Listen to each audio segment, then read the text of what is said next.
All right, we'll go ahead. It's 5 o'clock. Work sessions are an opportunity for board members to discuss issues informally with staff and invited guests. The board encourages members of the public to attend work sessions and listen to the discussion, but there's generally no opportunity for public comment. Members of the public wishing to address the board are welcome to do so during the board's regularly scheduled meetings. And I assume that you told Commissioner Thompson that the link on the agenda itself is probably the easiest way to get in. That's how I was able to join the meeting. Hopefully she'll be able to. Yes. Okay, first item is discuss the formal agenda. Has everybody had an opportunity to review the agenda? Have any questions, comments?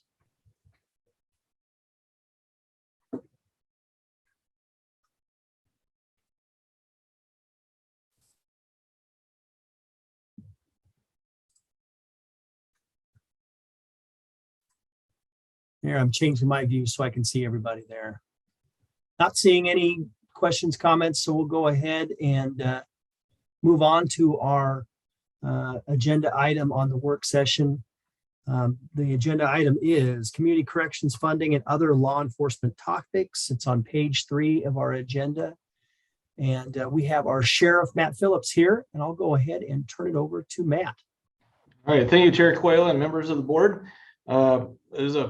Maybe a month ago now, I ran into Commissioner Webb at Peter Pan, and she mentioned it'd be good to go over the community corrections funding, and really, I really haven't had a lot of FaceTime with the board as a whole, and I think this is a great opportunity to talk about something that it's a program that we do that's very important. So I'm going to try to share my screen here, and I'm hoping this will work. It's my first time doing Zoom. I'm pretty used to GoToMeeting.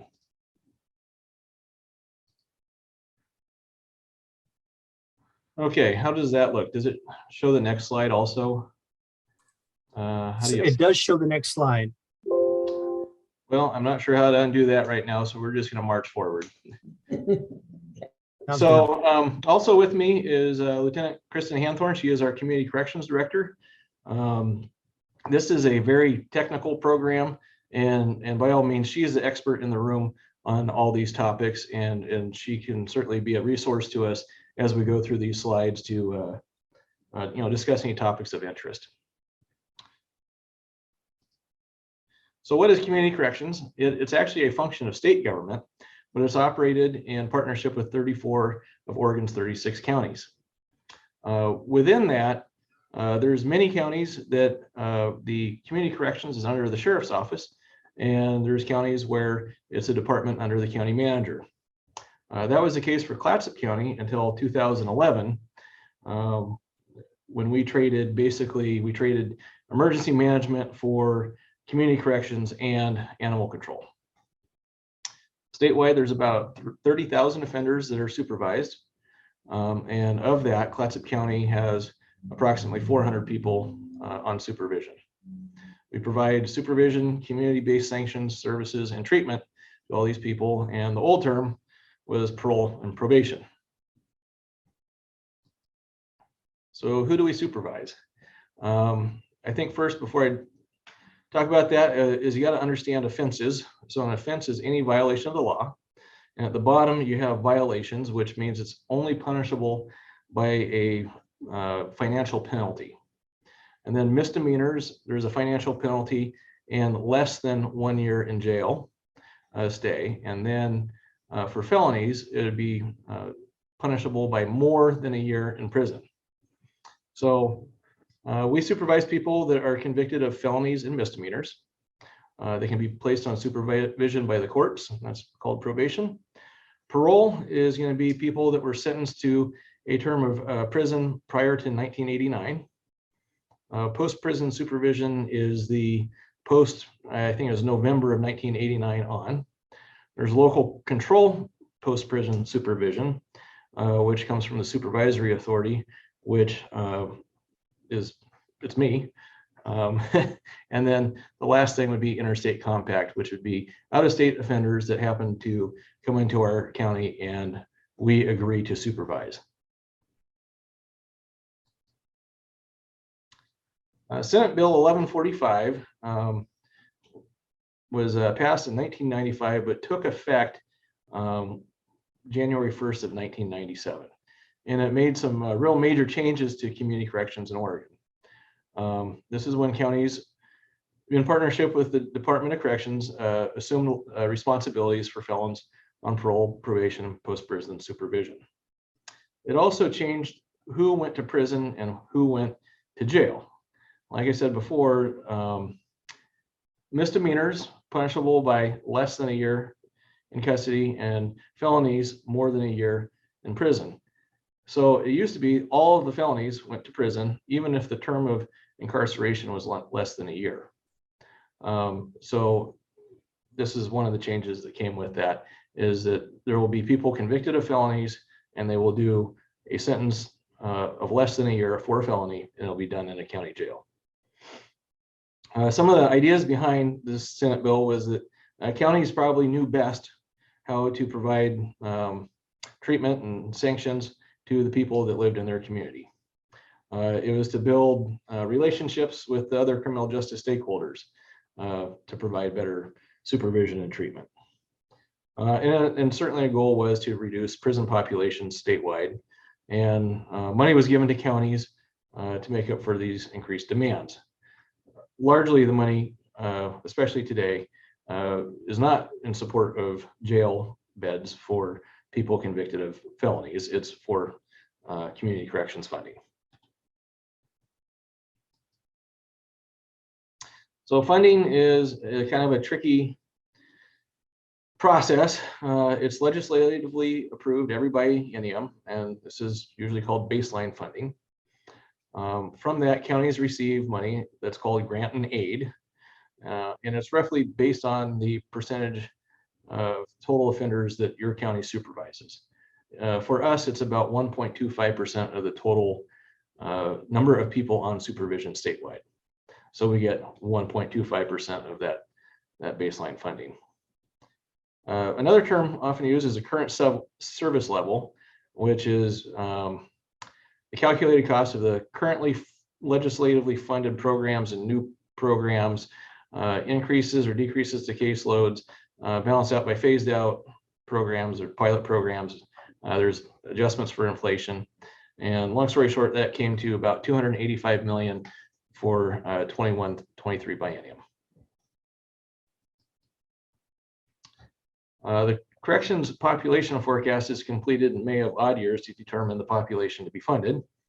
And they do a capitated rate, which is basically dividing that out by the number of people that are going to be on supervision.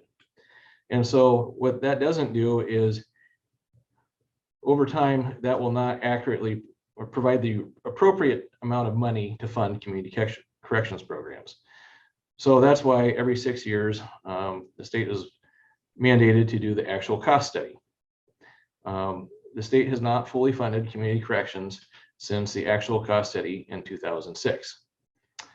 In 2019, we were $50 million statewide below the funding level required by the actual cost study. In the 2020 short session, they funded it with $25 million, which basically brought us up to speed for that second year of the biennium, and was used to rebase the rates used to set and distribute funding to counties. Measure 57 funding, this was a 2008 ballot initiative that increased sentences for drug trafficking, theft against elderly, identity theft, a bunch of those crimes. The big thing is that it mandated addiction treatment for most of these offenders. And that was 11.74 million for this biennium. And we receive the 1.25%, just like the grant and aid for Measure 57 funding. The next revenue stream for community corrections would be the Justice Reinvestment Initiative, which was from House Bill 3194 in 2013. This was to encourage counties to reduce prison usage and prevent having to open a new jail or prison. And what they did is the Criminal Justice Commission has tracked prison bed day usage by county for many years, and they took a look at period from July 1st of 2012 through June 30th of 2015 and drew an average line.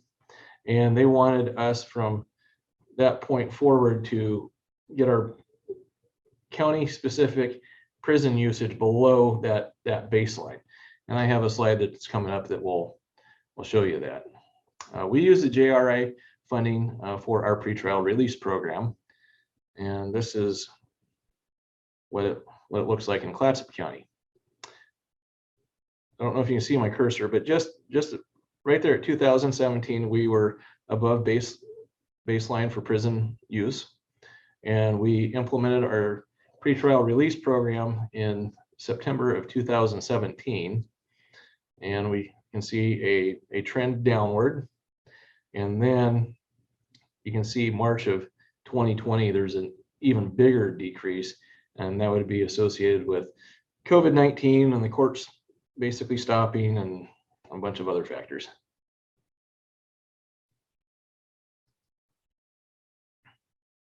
So some recent changes is that grant and aid can only be used for felony offenders and a short list of funded misdemeanors.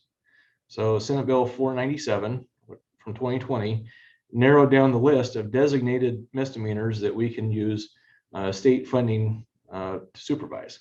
And that's domestic violence assault 4, domestic violence menacing, sex abuse 3, and certain drug misdemeanors.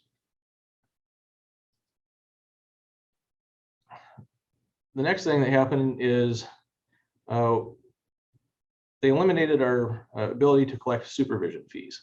And for most people, this looked like $40 a month. And we were exceptionally lenient with people. We would not throw them in jail for not paying their fees. We'd work with them for years to get their fees paid. We had programs that if you make a couple consecutive months of fees, we'd waive the next month. And I think it worked really well. And it created about $100,000 a year in revenue, which we could then use to fund misdemeanor supervision. And so now we can't. And what that looks like is, say someone gets a DUI, they go to diversion, 6 months later, they get another DUI. There's no supervision for them. Even if another 6 months go by, they get their third one, it's not a felony yet. There's no supervision, no treatment associated. It keeps going that way. Or someone can push $900 of food and clothes out of Walmart, and they can do that several times because it's just a misdemeanor. And like I say, they could get convicted of it 5 times, and there won't be any supervision for that.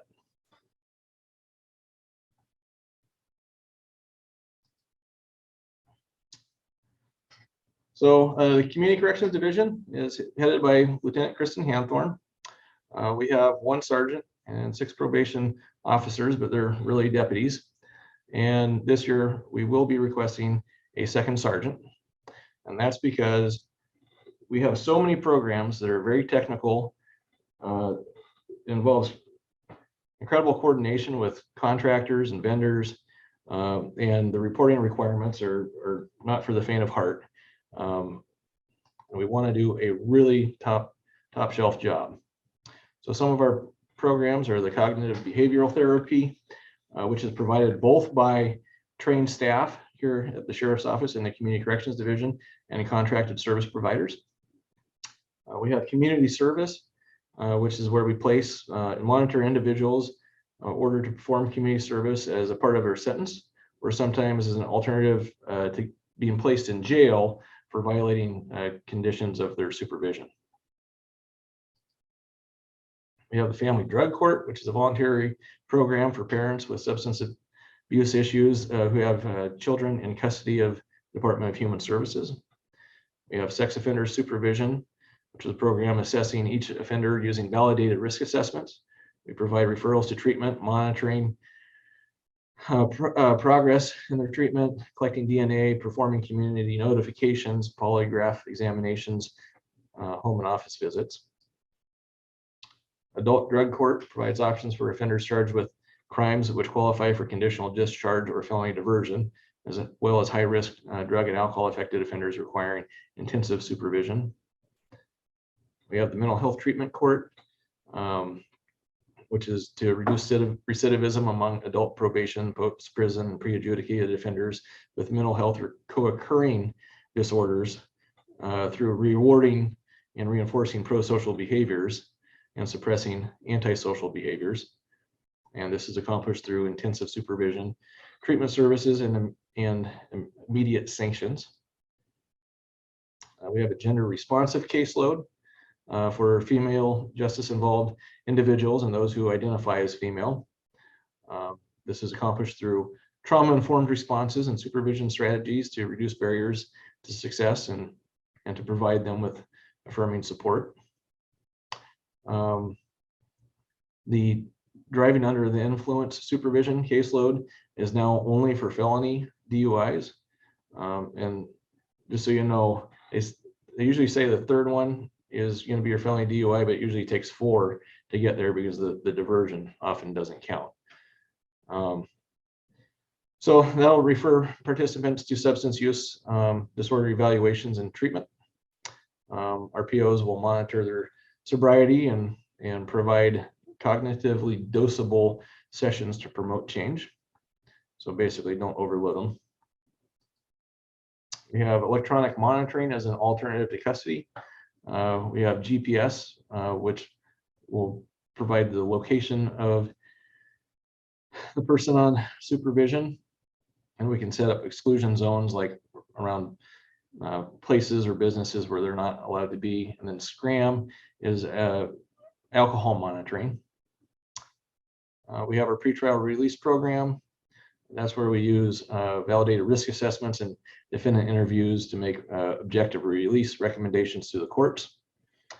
We monitor defendants while they're on pretrial status to promote public safety and court appearance. We have transition services in planning for adults in custody who are returning to the community from prison, help them find housing, treatment, get their identification again, transportation, medication, hygiene items, cell phones, clothing, whatever they need. And then our Measure 57 intervention program, which is going to be contracted with a CBH, and they're going to provide moral recognition therapy, motivational interviewing, cognitive behavioral therapy, dialectic behavioral therapy, and EMDR, and solution-focused counseling, as well as medication-assisted treatment. So there's kind of the high-level overview of how community corrections works in Oregon. Thank you, Sheriff. This is a really great illustration of how the state of Oregon asks our law enforcement to take on more and more, yet guts the ability in order to charge for those services. I think this is, it really just outlines exactly the real concern that I have about how we fund our community corrections. Any questions from the commissioners? I had to pull this up into a view that I can see everybody. I'm just learning this Zoom myself here. Commissioner Thompson. Thank you, sir. Sheriff, thank you so much for your good work. And, Judge Matthias is retiring. Do you have a fix yet on who will replace her? Her work, everybody's work matters, but her work in the drug treatment courts, I've had the privilege of participating in some of that. It's just astonishing. She's so effective. And I thought, what a loss when she won't be here. What do we have in mind? Well, I understand there are 3 people who have applied to the governor for that position. One of them is a local defense attorney, Kirk Wintermute. He was very involved in helping us get the pretrial release program off the ground. And he's also been involved with a whole host of mental health issues around the community. So that's one candidate. Deputy DA Scott McCracken has applied. He's a prosecutor. And then I understand there's another attorney from Seaside, and I don't, someone told me who it was, but I don't remember who it was. Well, okay, so here are the services. As the chair points out, these are essential for community well-being. How do we, as the county governing body, integrate what we do and take into account what you and your staff and the whole court system do so that we can deal with those issues that the chair pointed to? I mean, the state funding is not what we wish it were. So how can we be more effective, be more efficient? Well, I think we have really great leadership in that division right now. Lieutenant Hanthorne has been a resource to other counties when they've either, like we did, the sheriff's office took over from the county running community corrections, to when other counties have had directors that have disappeared mysteriously, and Lieutenant Hanthorne's been a resource. Well, okay, maybe I didn't explain that right, but didn't disappear mysteriously, but we're no longer there. And she gets called on to be a resource for other counties. So we're very fortunate in that regard. And so I think she runs a very organized division. She's got a lot of great employees that are very committed. And I think that we do a good job with the resources we have. Now, certainly, I would always encourage to advocate,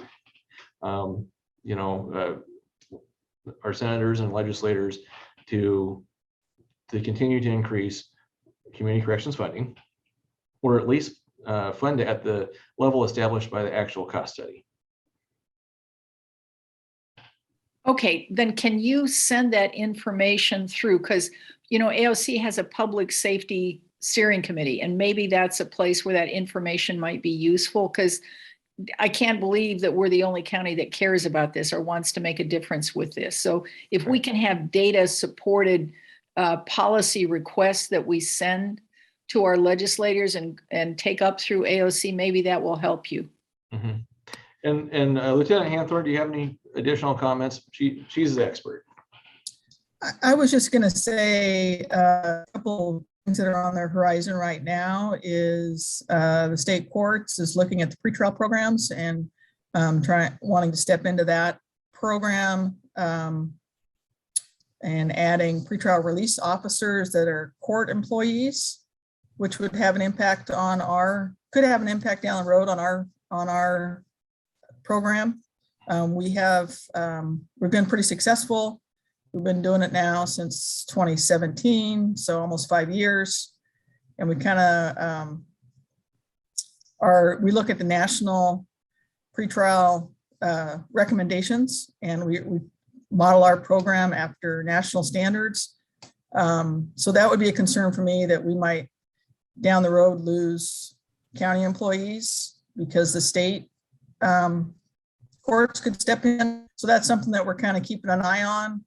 So that would be a future funding issue, that using our justice reinvestment dollars to fund a program that benefits the state courts. And that's one thing. And another one was, in the last 5 or 6 years, community corrections saw that domestic violence crimes, most of the people were being convicted of misdemeanors, and those were unfunded cases at the time. And it took us a couple of legislative sessions to get Senate Bill 97 in front of the legislators and get it passed, to get funding for that, because a lot of counties were doing it anyway. We were funding those, supervising those people with, in essence, county dollars with the supervision fee money, because it was a real public safety issue. So I think one of the next steps is looking at the DUI population, the repeat DUI people that currently we don't have state funding for. I don't have county funding for it. So consequently, I can't afford to devote services to that population, but that might be one of the next things, looking to the future legislation, on whether to getting a funding bucket for community corrections to supervise repeat DUI, even though it's a misdemeanor. When they changed the law to reduce drug possession charges from a felony down to a misdemeanor, one thing they wrote into that law was that community corrections would keep the funding for that population because of its importance in public safety. So those are the things I think that AOC can help with, is just looking to see what's on the horizon and maybe reaching out to their own community corrections, working together to make sure that we're moving forward with one message, and looking to the future. So that's all that I would say.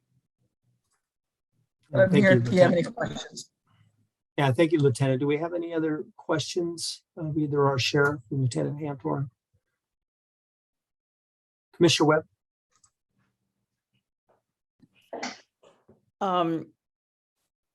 Thank you so much, Matt. This was all initiated because probably 2 or 3 months ago we had something on our agenda. I think it was an amendment or something, or a funds transfer or something, that in the program. And I said to myself, I don't know the context that this is in. So I really, really appreciate your giving us this presentation. I think we too often don't pay close enough attention. And I hope that someday when we have a really good dashboard of reporting how our county is operating, that perhaps we could have more data from you, kind of more data about your daily duties, responses, calls, etc. I would also love to have a more in-depth conversation about domestic violence issues, especially in our rural areas, where we know that domestic violence is very, very traditionally underreported, and how perhaps we could work with the school systems and other community resources for a little bit better awareness of what the conditions are there. But anyway, thanks. Come back soon with any of your other programs. Incidentally, are you going to be kind of reporting into us about the situation in the renovation of what will be our new jail? I can tackle that right now. Okay.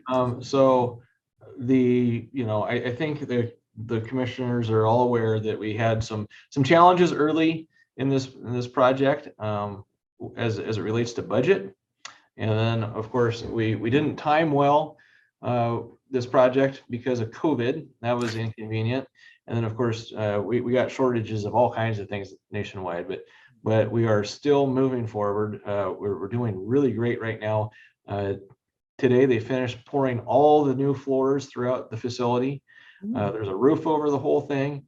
And I was really looking forward to the floors being poured because now you can walk around, right?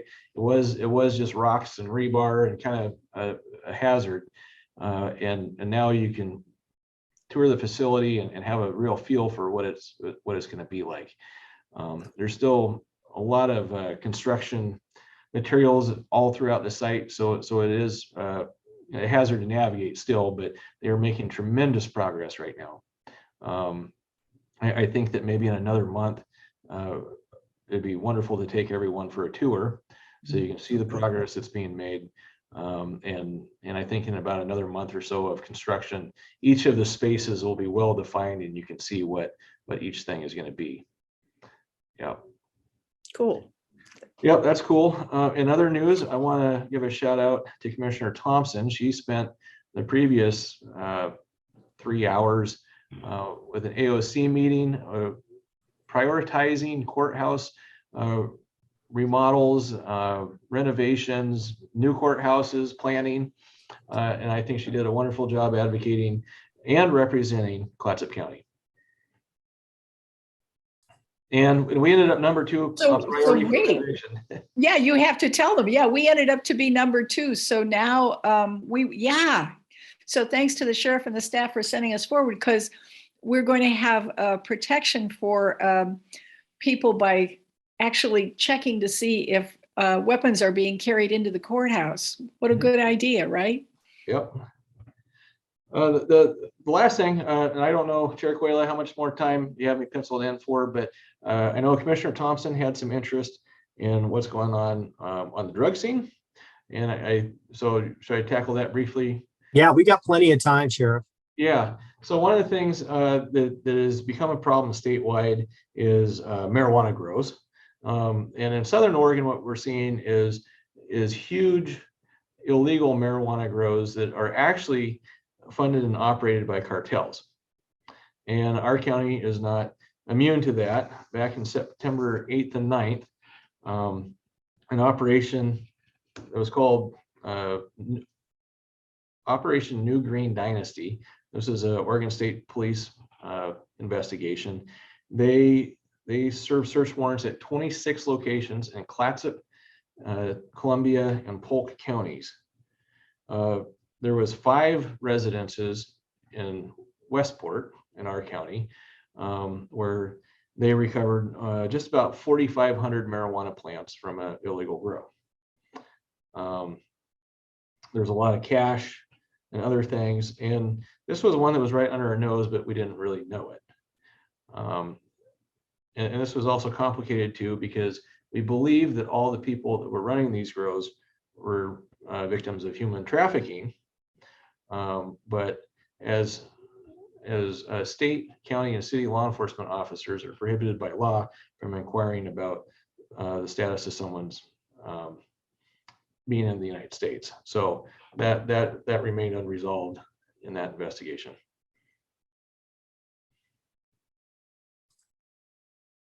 Yeah. Wow. And kind of the loop on this is, I'll try to, so the people in Westport were all believed to be from China.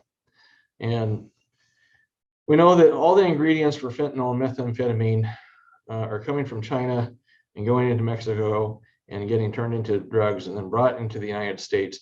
And so now, how do we sell the drugs, and we got to get the money for the raw materials back to China. And so sometimes we have grows that we can make money by putting a product into circulation legally. And now how do you get that money back to China? And often what they're doing is buying trinkets and shipping them over here, but paying 20 times the price. So maybe we're ordering marbles, and instead of paying 1/10 of a cent a piece for a marble, you're paying $20 per marble. And that's how you're laundering the money back to China. And so there's been several investigations that have shown that that's kind of the path for laundering money back to another country. Yeah. Isn't that something fascinating? Please. Commissioner Thompson. Sir, is there anything that an ordinary person could safely do to help law enforcement? I mean, is there any kind of alertness that we could have? I think the first priority is always be alert to keep yourself safe. Right. And then if you see someone else is at risk, report that to us. Right now, as far as drug investigations, I don't have the resources to dedicate detectives to it, and that's something I would really love to do. Basically, street level drug investigations can't happen now because it's essentially legalized. Yes, there is a criminal, well, it's not a criminal, it's just a violation financial penalty, if you have possession, but you can't expand and do, you can't expand a traffic stop for a violation. You can't do a search based off of a violation. You're limited to only inquiring as to the reason you stopped the car. And the latest House, well, as Senate Bill 1510 in the past, we can't stop a car for having one headlight now or one brake light. So that kind of reduces some opportunities too. But even so, you can't expand beyond the light being out. So it's a little more complicated, but we're still committed to the mission, and we'll find creative ways to get the job done. Yeah, thank you, Sheriff. Do we have any other questions or comments for Sheriff Phillips or Lieutenant Hanthorn from our board? Well, I want to, oh, Commissioner Banks. It's pretty simple. I just wanted to say thank you.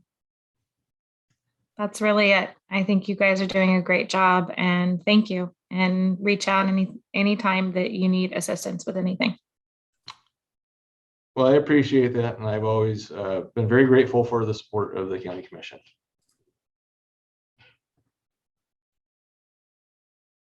Well, I want to say thank you to Commissioner Webb for initiating this discussion. This was very helpful, and I think that it's enlightening to know all that our community corrections and law enforcement community is doing. And certainly, like to Commissioner Thompson's point, we want to help however possible. So if there are things that we can do as a body to make your job easier, please let us know, because we're just in awe of what you do on a daily basis. And we thank you so much, Sheriff. And thank you, Lieutenant Hanthorn, for all you're doing. Public safety it's the most important thing that we do in Clatsop County. So we need to do all we can to support it. I think unless we have anything else to discuss, I think we can go ahead and take a 20-minute break before we convene our regular meeting. Thank you, Sheriff. Thank you, Lieutenant Hanthorn. We'll see you in 20 minutes. Yep, see ya. The Board of Commissioners, as the governing body of Clatsop County, all county service districts for which this body so acts, is now meeting in regular session. Clerk of the board, can we have the roll call, please? Chair Quila? Here. Vice Chair Thompson? I'm here. Commissioner Toyoka? Here. Commissioner Webb? Here. Commissioner Banks? Here. And we had an opportunity to review the agenda during our work session. Is there a motion to approve the agenda? Commissioner Thompson moves to approve the agenda, sir. Second I'll that. second. Moved and seconded to approve the agenda. All those in favor signify with an aye. Aye. Aye. All those opposed? Okay, motion carries. First item is the proclamation, National Tsunami Preparedness Week. And it's on page 22 of our agenda, and I'll turn it over to our emergency manager, Tiffany Brown. Tiffany. Good evening, Chair, Commissioners. We're here tonight to talk about National Tsunami Week.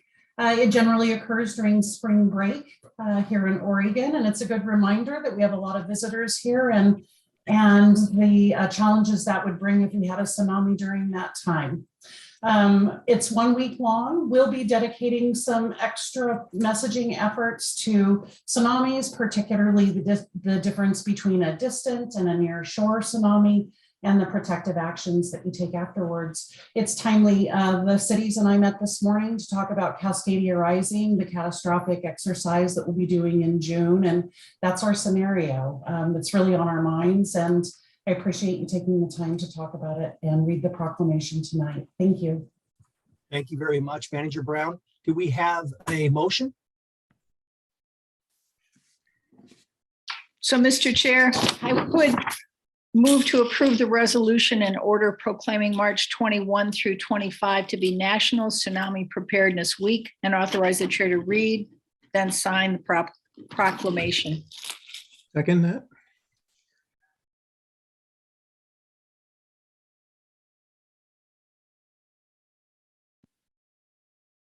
Mark, you're muted.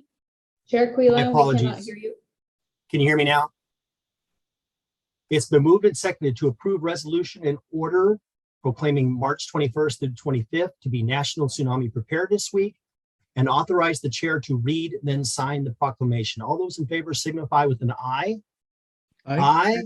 Aye. All those opposed? Okay, motion carries.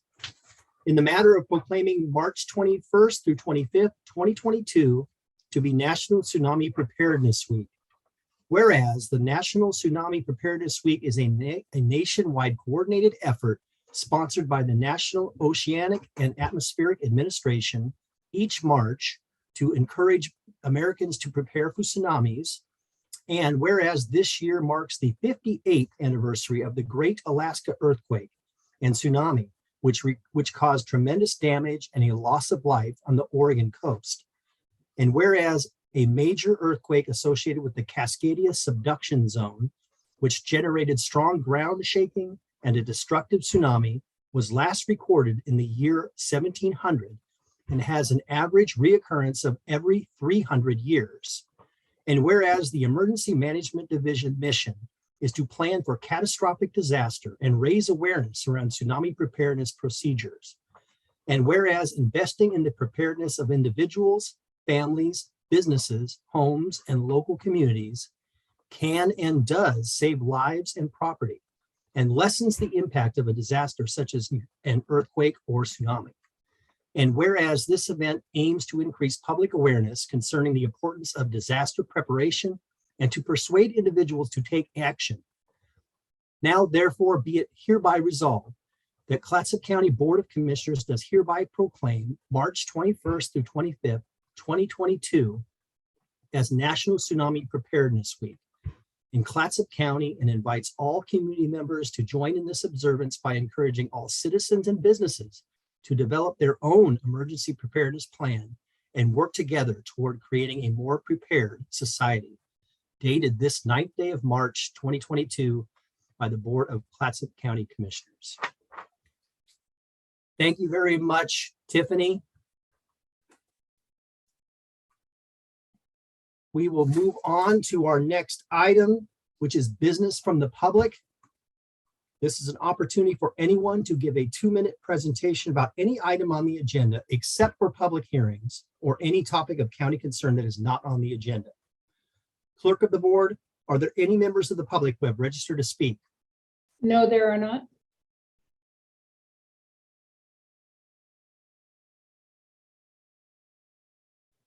You're Oops. muted again, Chair. Sorry.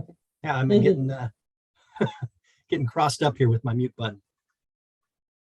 We'll move on to the consent calendar. Is there any motion to, is there any discussion or questions on the consent calendar? Everybody have an opportunity to review? We have a motion. Mr. Chair, move to adopt the consent calendar as written. Second. Moved and seconded to approve the consent calendar as presented. All those in favor signify with an aye. Aye. Aye. All those opposed? Okay, motion carries. We'll start with Commissioner Liaison reports. Commissioner Thompson. As Sheriff Phillips said, we spent the afternoon listening to presentations on courthouse remodeling. It's fascinating. Thank you, staff, and thank you, AOC. The upshot is Clatsop County will get $300,000 in funds, we think, to do that remodeling of the courthouse, which is just really great. More importantly, we have an understanding that we are at the table. One of the previous commissioners used to say, if you don't show up at the table, you're on the menu. So we like it better when we're at the table and have that, and hope everybody who's in the courthouse will now be safer for that. If anybody has any curiosity about that, I'm happy to share that information. I'll mention also Senator Merkley is having a town hall, 2 o'clock for electeds, 2:30 to 3:30 for the general public this Sunday, the 13th. His office can give you more information if you're interested in that. And then the third thing I would mention, and thank you to Commissioner Webb and Commissioner Bangs, who've agreed to participate in what we're calling the Community Water Knowledge Exchange. And what we're looking to do is to have people of diverse perspectives sitting around the table together, listening to learn and modeling, I want to say, adaptive, robust citizen engagement, community engagement. So thanks, colleagues, for being part of this. And that's going forward. We're privileged to work again through AOC with Harmony Burright on that very interesting and compelling community need. Thank you, sir. Thank you, Commissioner Thompson. And as Sheriff Phillips had mentioned in our work session, how much we appreciate you representing Clatsop County at AOC and spending 3 hours before this meeting as an advocate. And we do really want to recognize that and And thank you so much. We'll start, Commissioner Webb. Yes, thank you. You probably have heard the news trickling down that the legislature really beefed up its funding for workforce development this year. And I have asked the staff at the Northwest Oregon Works, to which I am your liaison, to prepare a report for us that is specific to Clatsop County and to let us know the changes in the present system and the augmented programs. Most of the funds, of the additional funds, are going to provide a little bit more support to people who are seeking training. One of the things that the people who work in this system always tell me is that a lot of people who want training can't afford it because they have to work. And so often personal situations, and it's particularly true among women who have children, because if you're not gainfully employed, it's very difficult to pay for childcare. And so a number of the experimental pilot programs that got this legislation passed are basically supportive funds for people either in or seeking training. And I think that's really huge. You all probably know that the Tongue Point Job Corps site was terribly negatively hit by COVID because it's kind of it is a residential facility. They had to shut down for a significant amount of time, but they're gearing back up. They're back at it. They've gotten their funding renewed, et cetera. So I hope too that we'll be hearing a bit from them. NOHA is in the final throes, we hope, of hiring a new executive director. And when that becomes absolutely final, I will gladly report back to you and maybe even bring that person here behind a camera so you can you can get to know him. Look forward in the next, we hope probably sometime in April, we'll be doing a groundbreaking for Trillium House, which is the new NOHA development in Warrenton. So stay tuned for that, and I hope you will all, of course, be invited. I have been spending a good bit of time exploring the infrastructure omnibus bill that was just passed. And it's really an amazing piece of legislation. I actually was lucky enough 40 years ago to be working for the Economic Development Administration when the last infrastructure bill was passed. So I thought I knew a whole lot about it. Well, I didn't, because this one is really very prolific. It's being administered through a number of federal agencies. And today I attended a webinar that was presented on the complexity and the need for really important planning for the infrastructure funds. So I'm actually going to ask the county manager to maybe either put something on our agenda or give us a tutorial, and I can actually send you all the link to the webinar I attended, because it was really, really valuable. Just a few of the highlights are that it looks like programs that are more regional are going to be preferred for funding. They're not looking for, a new 100-foot sewer connection in a small city. They're looking, first of all, the bill has a very, very heavy emphasis on planning for resiliency, exploring what the impacts are going to be of climate change locally. And they will definitely be preferring projects that have some regional, multi-governmental input, and also private sector. That was a whole new concept to me, that they're also looking for things. They talked about things like resources like the biodigester that we're exploring. And they were talking about the fact that they don't want to be funding traditional projects. They want to be funding innovative projects that will support future economic development and will be specifically designed to be resilient against natural disasters. So it's complicated stuff. And I think it really lays in front of us the need for a whole lot of cooperation with our local governments and to really take a very close look at planning and design of proposals so that they meet these very high expectations. So I'm going to ask the county manager to maybe prepare a little something that we can all do a tutorial or something about, because I think this needs our action like right now. And I think that's it for me. Thanks. Yeah. Thank you, Commissioner Webb. I appreciate you digging into that. I think it's important for us to see where there might be good fits within Clatsop Well, County. Mark, I'm kind of determined that you and I are going to get some levees rebuilt. Yeah. Well, Some it's a perfect wetland example. mitigation work done. A And, perfect example. we have such a huge, in listening to this, that there were many people on this webinar today, and lots of people from major cities, et cetera. And there was a presentation by the city of Boston about the fact that Boston, they showed a map when Boston was first settled 500 years ago now, or whatever it was. And then a map of today, and there was so much infill.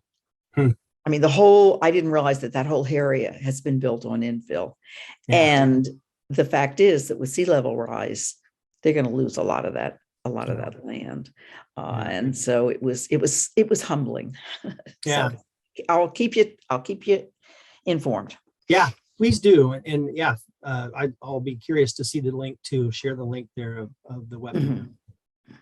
I'd like to learn more myself. Thank you, Commissioner Webb. Commissioner Toyoka.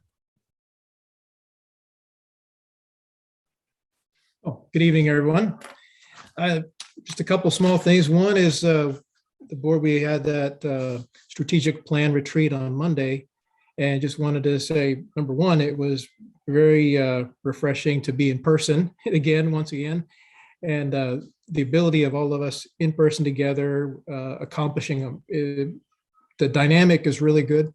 It was very nice to see that our board is unified in its priorities.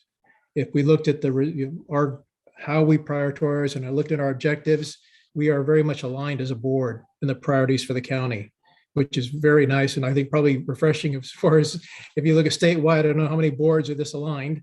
And I think another benefit was that the policies that were prioritized are actionable items.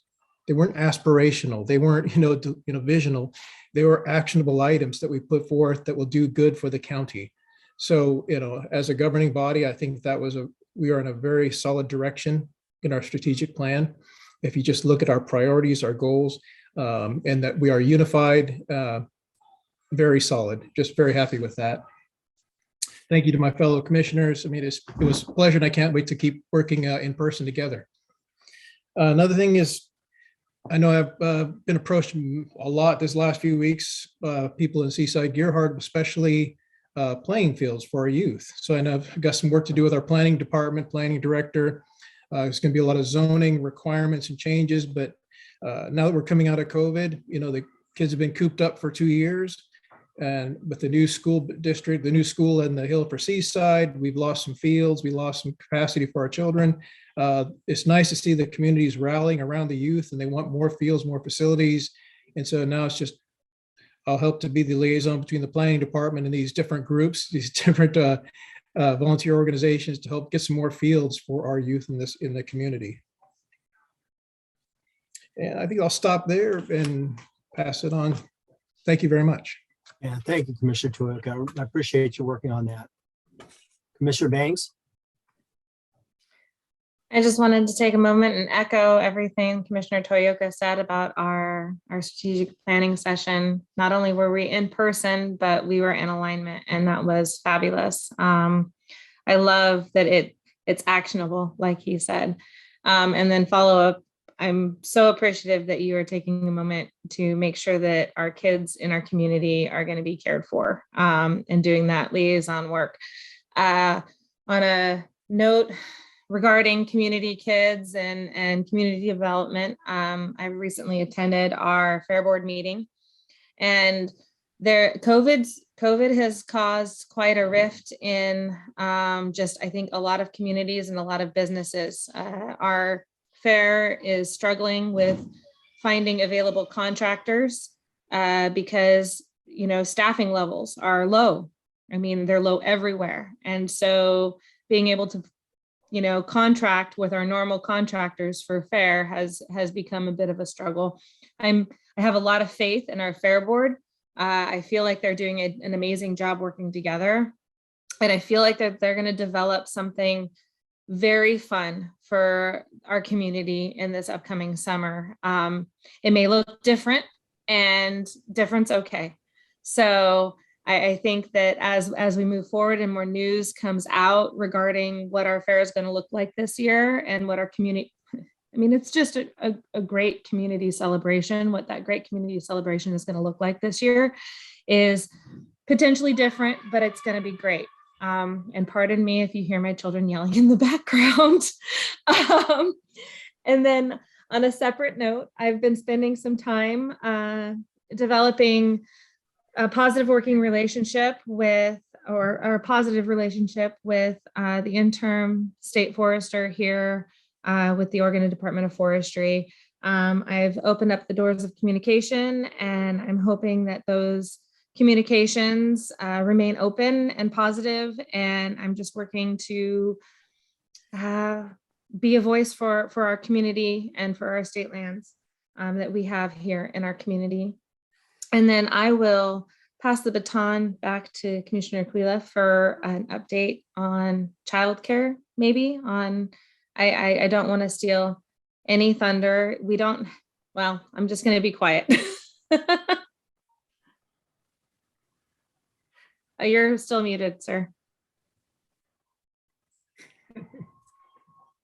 Sorry about that. I have to get used to Zoom. I really appreciate Commissioner Bangs and County Council Joanna Lyons-Antley's participation. There's been a lot of activity over the last couple of weeks about childcare and strategizing, how we can, position ourselves in the months and years to come to grow the capacity of childcare in the county. And I really feel like we need someone who's out there as a 24/7 advocate, a champion in a director level position that's going to be making the connections within the business community and within our government bodies and with our parents to make a strategy like a Muskegon, Michigan model of a 1/3, 1/3, 1/3 shared cost to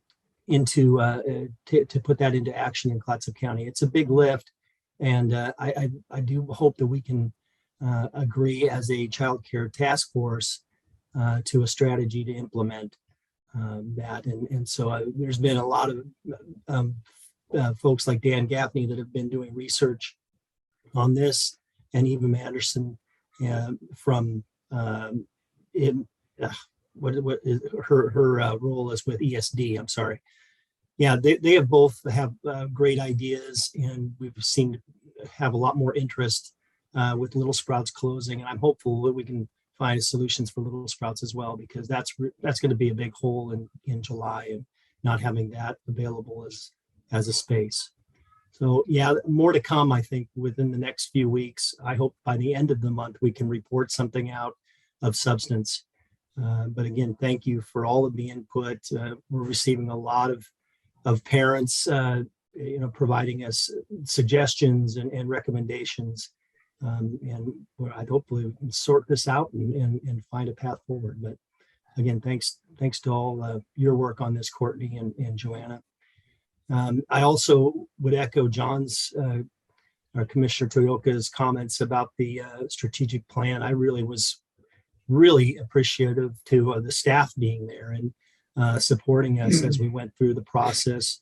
And as was said earlier, we had agreement on what we thought the focuses for the upcoming year should be.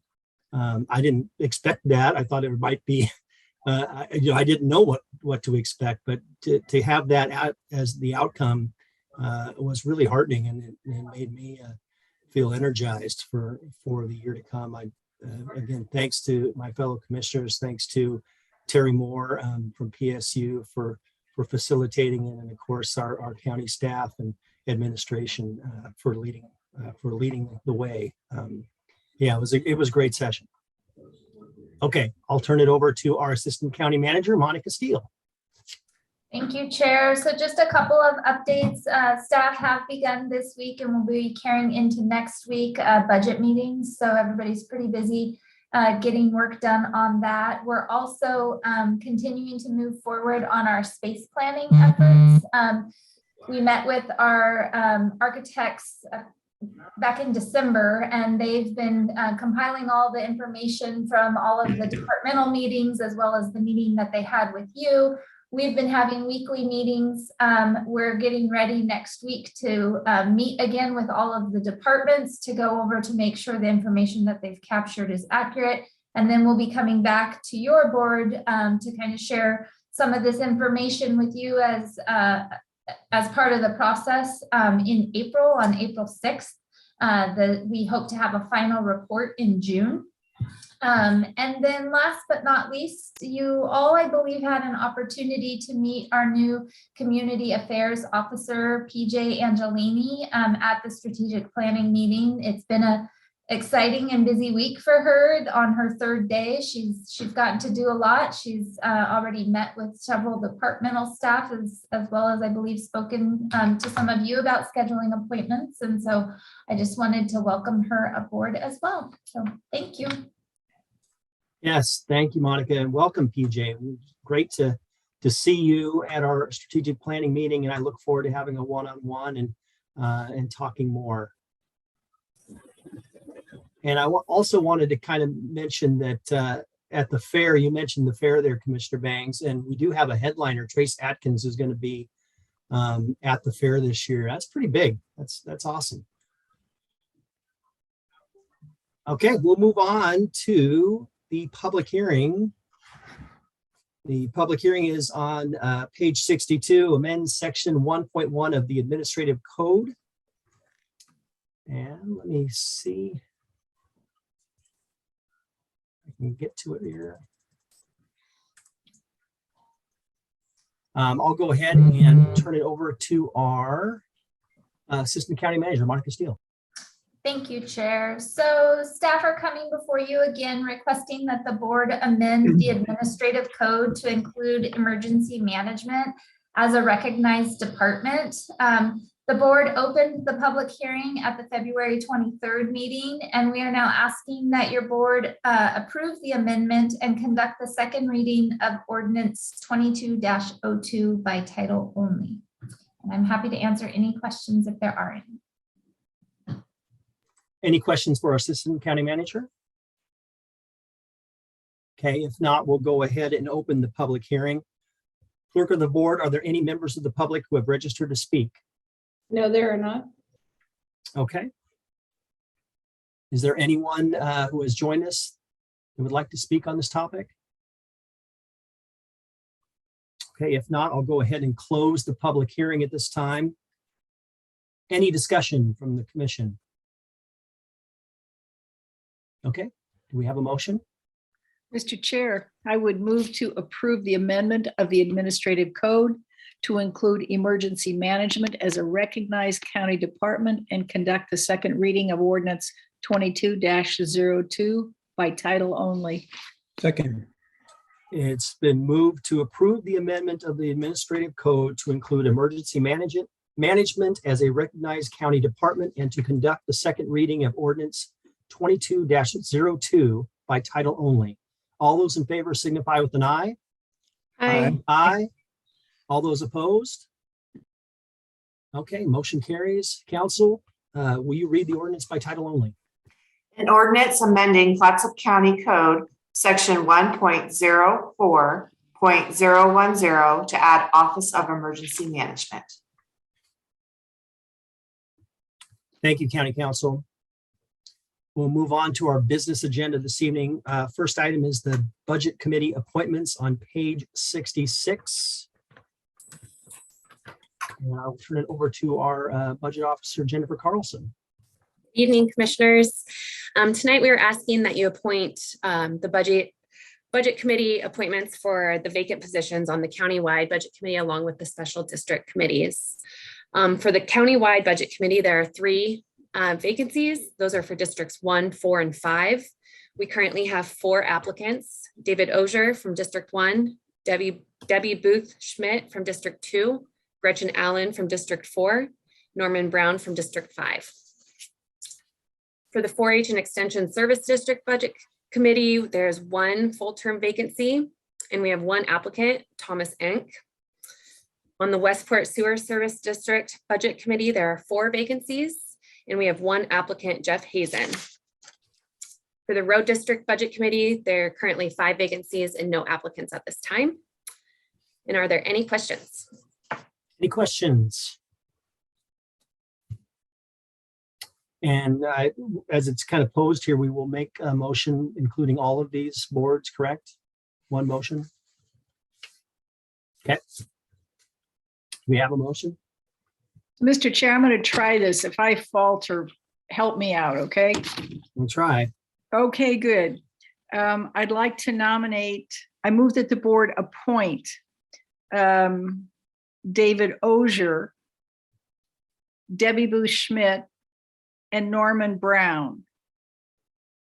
David Ogier for District 1, Debbie Booth Schmidt for District 2, Norman Brown for District 5, Thomas Enck to fill the 4-H and Extension Service District position, and Jeff Hazen to fill the Westport Sewer District position. Okay. Do we have a second? I'll second. Okay. Do we have any discussion? I see Commissioner Bangs and then Commissioner Toyoka. I know in the past, we traditionally try to have a representative from each district, and this would effectively remove my district from representation. And so I don't feel that that is a, I don't feel that that is a correct action.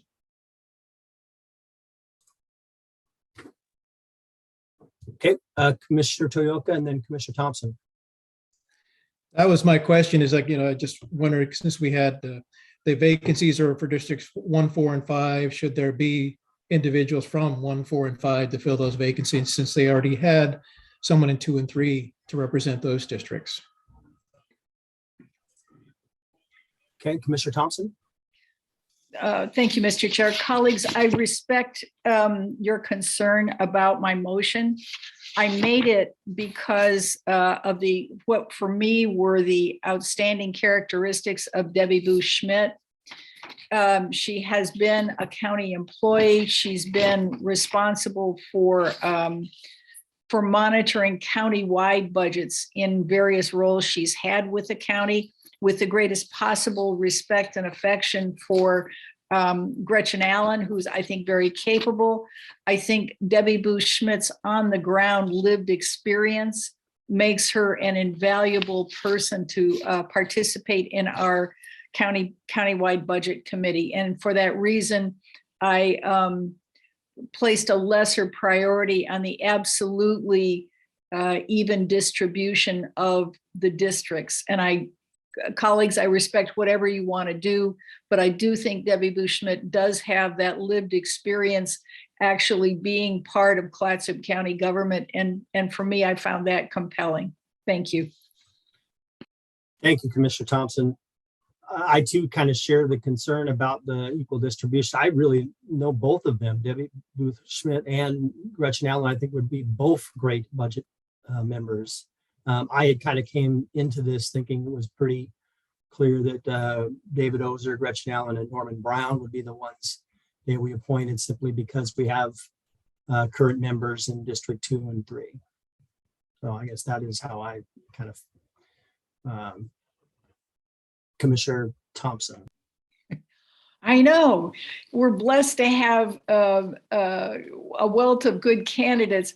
We don't hold absolutely strictly. I think that that Debbie Bush-Schmidt would really have a knowledge of the impact on the whole county. And for that reason, I was willing to support her. Colleagues, I respect your decision, whatever it is. Thank you.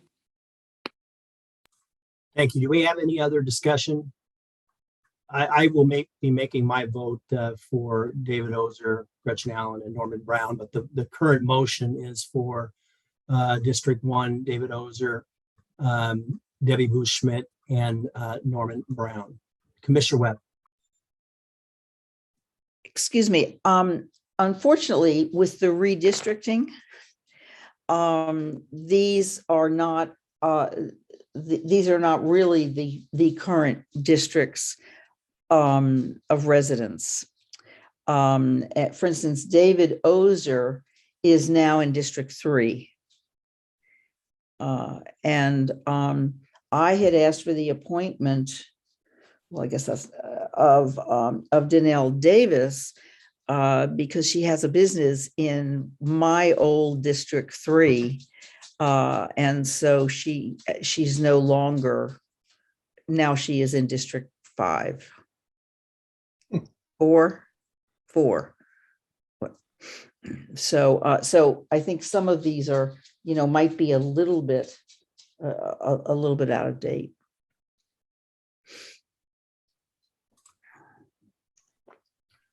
That's true. I think the districts have changed. Chair, what we can do is we can go ahead and if you so choose as a board, remove this from the agenda and reevaluate the updated district lines and bring before you what the true district representation would be. And it would come before you on March 23rd. I think that would be wise. How does everybody feel about that? Mhm. Okay. Okay, thank you. Yeah, thank you. I apologize for that, and thank you for giving us time to. No, thank you, Jennifer. Yeah, I forget myself that we've all moved around the districts. So we still have a 4-H position, extension service district position, and the Westport sewer district position.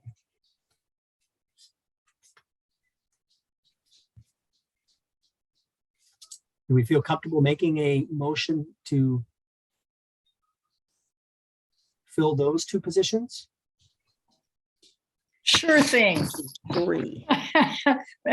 I move that the board appoint Thomas Ank to the 4-H and Extension Service District position and Jeff Hazen to fill the Westport Sewer District position. I would second that. Moved and seconded to appoint Thomas Ank to fill the 4-H and Extension Service District position and Jeff Hazen to fill the Westport Sewer District position. All those in favor signify with an aye. Aye. Aye. All those opposed? Okay, motion carries. All right, thank you. And we'll come back with the Budget Committee appointments. Thank you, Jennifer. Next item is fiscal year 2021-22 Mobile Crisis Services Agreement with Clatsop Behavioral Healthcare on page 76.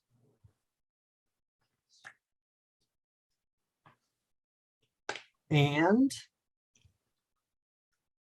is this an item that you are taking, Monica? I believe Amanda was going to present this.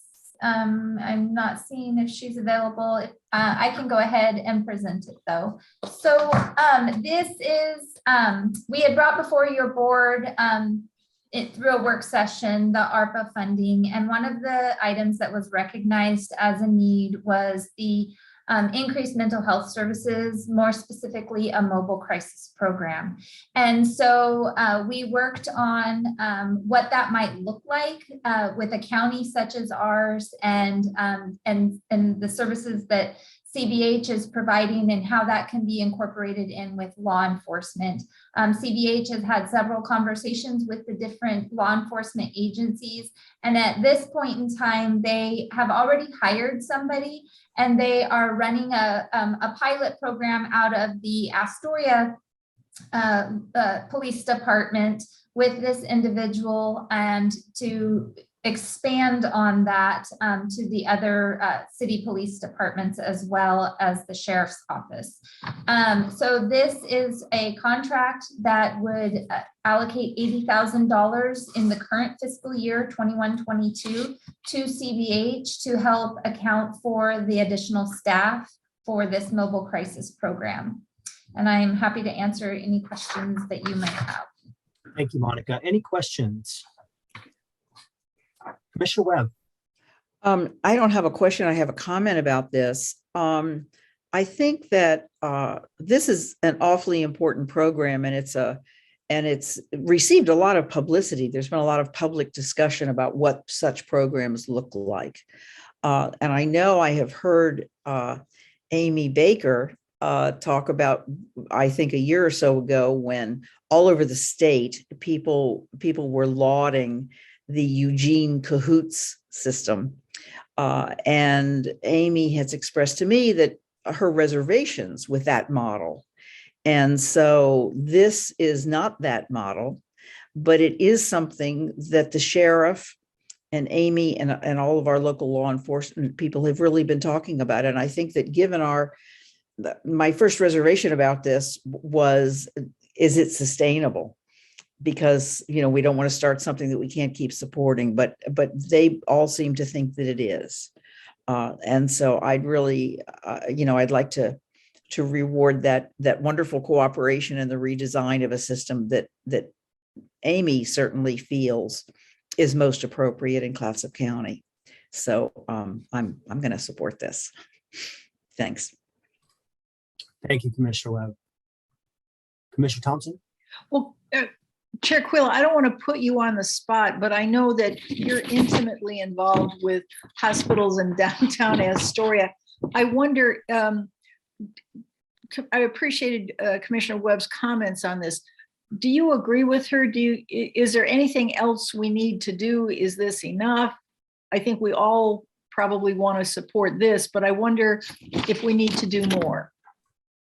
Well, I can't answer if we need to do more. I do support this, and I think Commissioner Webb summarized that very well, that we were looking at the Cahoots model and ways that we could do something similar here. And I have full faith and confidence in the sheriff and in his work with Clatsop Behavioral Health Care to try to get this mobile crisis unit established. So I'll let the sheriff kind of provide some comment as well, but I do feel comfortable with it. Yeah, thank you, Chair Quayle. I think that this is a good plan.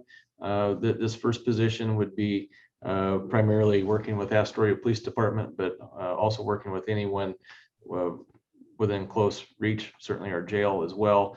We have great relationships with CBH and other programs.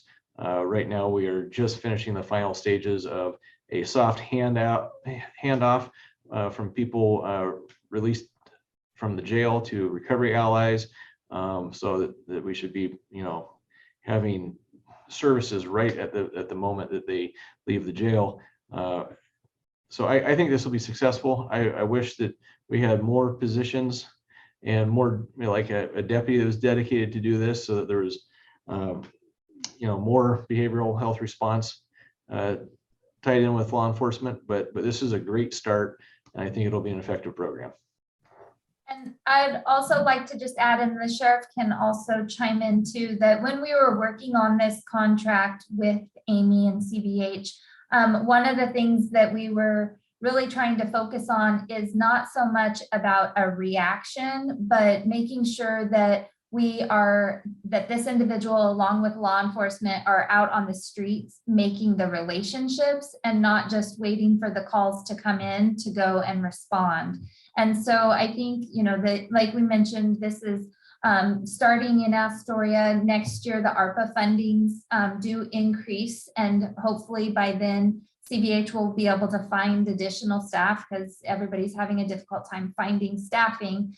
And so then we can expand it down into the other law enforcement agencies to really be more successful. Yeah, thank you, Monica, for that, that background. Commissioner Banks? I would just like to ask that before the next budget cycle, that somebody circle back and give us a report about how this is doing or how effective that this was. Just, you know, lots to consider. So I would like to, I would just like to have somebody circle back and inform us how this went, because I'm very hopeful that it is a positive impact. We can ask that CBH, when they come before you during their other presentations, that they do provide updates on this as well. Any other questions, comments?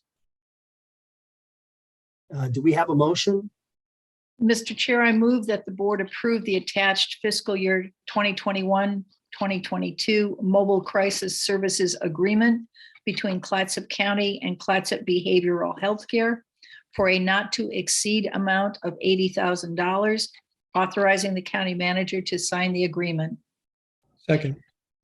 Moved and seconded that the board approve the attached fiscal year 2021-2022 Mobile Crisis Services Agreement between Clatsop County and Clatsop Behavioral Healthcare for a not to exceed amount of $80,000, authorizing the county manager to sign the agreement. All those in favor signify with an aye. Aye. All those opposed? Okay, motion carries. We'll move on to the appeal of Planning Commission decision, Velasquez CUP on page 83. And our senior planner, Ian Sisson, is here, and I will turn it over to Ian. Thank you, Chair Quila, members of the board. Good evening. I'm Ian Sisson, senior planner with the Clatsop County Community Development Department. So I'm here today to present an appeal, and the task at hand this evening is to determine a scope of review for this appeal. So you might remember you have 4 options. I will get to those at the end. And I have a quick couple of slides here to give some background on this application. So the subject property is on West Campbell Loop, about 2.5 miles east of Cannon Beach Junction, on the east side of Highway 26. The application was made to legalize an existing home occupation contracting business. That business has been operating on the property for about 6 years, and there have not been any of the required permits obtained by the property owner. The application was submitted to resolve those unpermitted activities, and staff recommended to the Planning Commission to approve that application with conditions to bring that business into compliance with our codes and to address some of the concerns that were raised by the neighbors. So the Planning Commission held a public hearing on February 8th. At that time, we had 4 out of our 5 planning commissioners present. 1 was excused. There was a motion to approve the application, which failed by a 2-2 vote, effectively denying the request. The planning commissioners who voted against approval found that the application failed to meet a couple of our standards, including that home occupations will employ no more than 5 full or part-time persons. And the applicant stated in his testimony during the hearing that he has 17 employees. And then no more than 2 vehicles or trailers are to be used in the operation of a home occupation. And a neighbor had submitted photos of 4 work vans parked on the subject property. So again, the Planning Commission effectively denied that application with a tied vote. On February 22nd, the applicants filed a notice of appeal, and the grounds for appeal that they stated were that the Planning Commission denied the vote based on a tie. The Planning Commission did not provide findings to support denial, and that the Planning Commission should have continued the hearing so that absent members could have participated. The appellants have requested that your board hold an appeal on the record, so not a new public hearing, just a hearing on what is currently in the record with no submittal of any new information. And they're requesting that you reverse the Planning Commission's decision and approve the request with the conditions that were recommended by staff. So again, tonight, the request here for your board is to establish a scope for review, and your options are to deny review, upholding the Planning Commission's decision, restrict review to the record made by the hearing body, which has been requested by the applicant, limit review to such issues that your board determines necessary for proper resolution of the matter, or to hold a new hearing or de novo hearing on the merits. So at this point, I'm happy to answer any questions. Any questions of our senior planner? Can't see everybody. Just one second here. Commissioner I can stop Webb. sharing to give you some more Okay, screen yeah, space. perfect. Okay. Okay. Okay, Commissioner Webb and then Commissioner Banks. In a conversation just this afternoon with our county council, I guess I understood our options here to be that there was one additional option, which was to be able to remand back to the Planning Commission and request that they have either an uneven presence, et cetera. The county council did explain to me that it's part of the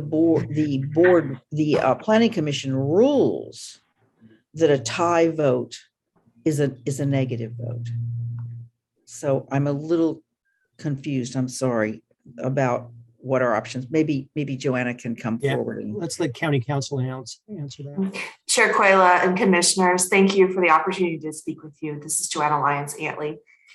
So the excellent question was raised by Commissioner Webb about, is it possible for this matter to be remanded back to the Planning Commission in light of the fact that not all of the commissioners were present during the first meeting, and subsequent to the initial hearing by the Planning Commission, your board appointed 2 new Planning Commission members.